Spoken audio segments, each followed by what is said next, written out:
大家好，我是笔记哥，今天给大家讲一讲为什么欧洲的历史上比较少发生推翻国王的农民起义。原因有2点，第一点呢，就是欧洲它才是真正的封建制度。封建在中国古代可能是指那些中央集权的一统的这些大王朝，但是封建本身的意思应该是分封建制。在欧洲，它的表现就是国王把土地分给贵族。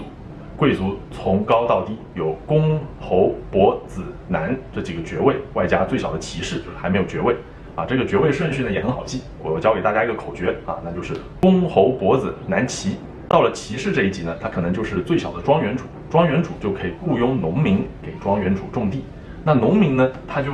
有矛盾的情况下，他首先找的就是这个庄园主嘛，对不对啊？你给的工钱不够啊，你给的什么这个不足啊，那我就跟你这个庄园主有矛盾。跟庄园主矛盾，那可能矛盾再升级，那就到了这个跟男爵有矛盾，或者再升级跟子爵有矛盾，这样一层层往上升级，可能升级到了跟侯爵、公爵有矛盾的时候啊，双方干起来了。但是再怎么升呢，也就没有升级到跟国王有直接的矛盾。正所谓冤有头债有主啊，跟谁有矛盾就找谁，所以他们不会那么快、那么直接的就要去跟这个国王开干。那还有第2点原因呢，就是欧洲历史上浓厚的基督教传统。在中世纪，基督教强调君权神授，就是国王的权力是由上帝所授予的。在圣经的罗马书第13章第1节到第2节当中写道：在上有权柄的，人人当顺服他，因为没有权柄不是出于上帝的，凡掌权的都是上帝所命令的。所以抗拒掌权的，就是抗拒上帝的命令，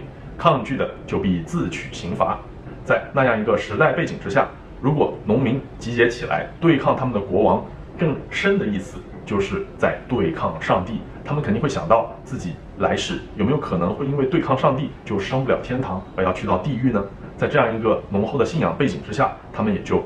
不太会主动的因为一些矛盾、不公待遇而集结起来去对抗他们的国王了。所以欧洲历史上可能相对来讲，虽然也有农民起义，但是起义的次数是不如中国历史的。还有就是他们可能会更崇尚于改良而不是革命。那今天的节目就到这里，欢迎大家订阅笔记哥的频道，让笔记哥带你们发现更大的世界。